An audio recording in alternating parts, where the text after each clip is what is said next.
7 भाइयों के साथ हुई एक ही लड़की की शादी। पूरी पूरी रात सातों भाइयों ने लड़की को जमकर बजाया। आखिरकार लड़की बेहोश हो गया। कहानी पूरा सुनिए। मजा आएगा। शहर में पली बड़ी साक्षी की शादी नागधाम के सबसे सम्मानित परिवार में तय हुई। उसने सोचा था कि उसकी शादी एक आदर्श पुरुष से होगी, लेकिन जब उसे बताया गया कि वह अकेले अजय की नहीं बल्कि उसके 6 भाइयों की भी पत्नी होगी, तो उसकी रूह कांप गई। पहली ही रात जब उसे 7 भाइयों के सामने लाया गया, उसकी आंखों में आंसू थे। सबसे बड़े भाई अजय ने आगे बढ़कर उसकी मांग में सिंदूर भरा। फिर बाकी भाइयों ने भी उसे अपनी पत्नी स्वीकार किया।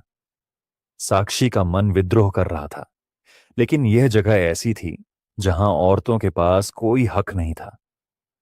साक्षी को यह नियम स्वीकार नहीं थे। उसने अजय से कहा, मैं तुम्हारी पत्नी बन सकती हूं, लेकिन 7 आदमियों की नहीं।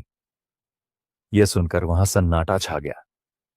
सबसे छोटा भाई करण गुस्से से बोला, अगर हमारे रीति रिवाज पसंद नहीं तो इस गांव में क्यों आई? साक्षी रो पड़ी, लेकिन वह झुकने को तैयार नहीं थी। उसने खुद को एक कमरे में बंद कर लिया। रात भर दरवाजे के बाहर हलचल होती रही। हर भाई अलग अलग स्वभाव का था।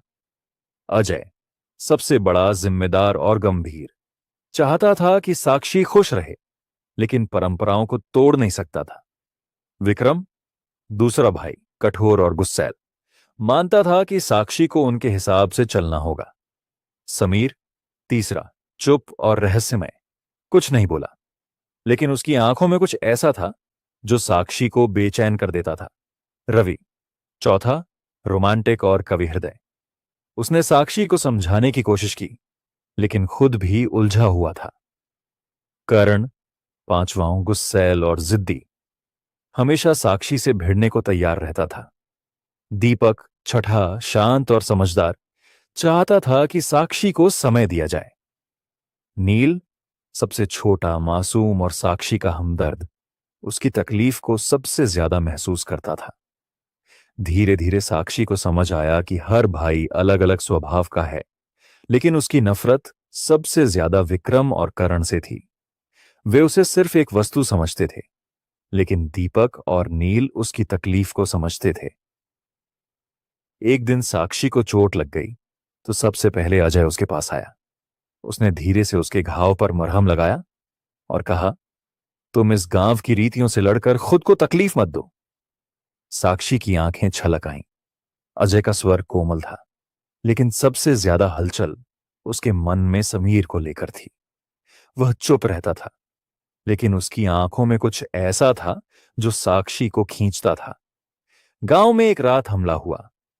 कुछ डाकू गांव में घुस आए। उस समय साक्षी घर में अकेली थी। उसने देखा कि कर्ण, समीर और रवि लड़ाई कर रहे थे। तभी एक डाकू ने साक्षी पर हमला करने की कोशिश की। साक्षी ने खुद को बचाने की कोशिश की, लेकिन तब तक समीर वहां जो आ चुका था। उसने उसे बचाया। रात के अंधेरे में जब समीर ने उसे बाहों में थामा, तो पहली बार साक्षी ने महसूस किया कि उसकी धड़कन तेज हो रही थी। धीरे धीरे साक्षी को समीर के लिए कुछ महसूस होने लगा, लेकिन यह बात करण को पसंद नहीं थी। उसने गुस्से में कहा, तुम सिर्फ अजय की हो, समीर की नहीं। लेकिन सच तो यह था कि साक्षी और समीर एक दूसरे को चाहने लगे थे। यह बात अजय को भी समझ आ गई थी।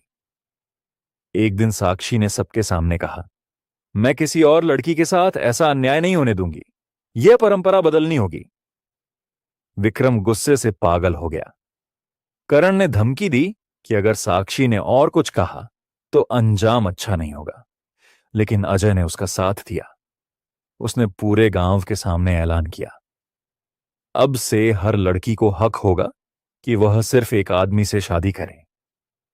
गांव में बवाल मच गया, लेकिन धीरे धीरे लोग इस बदलाव को अपनाने लगे। अब साक्षी को फैसला करना था, वह किसे चुनेगी। समीर ने कहा, अगर तुम मेरे साथ नहीं रहना चाहती तो मैं चला जाऊंगा। साक्षी ने उसकी आंखों में देखा और मुस्कुरा दी। मैंने पहले ही चुन लिया था, बस खुद से कह नहीं पाई थी। साक्षी ने कहा, और इस तरह साक्षी और समीर की शादी हुई। एक नई शुरुआत, जहां प्यार ने रूढ़ियों को हरा दिया।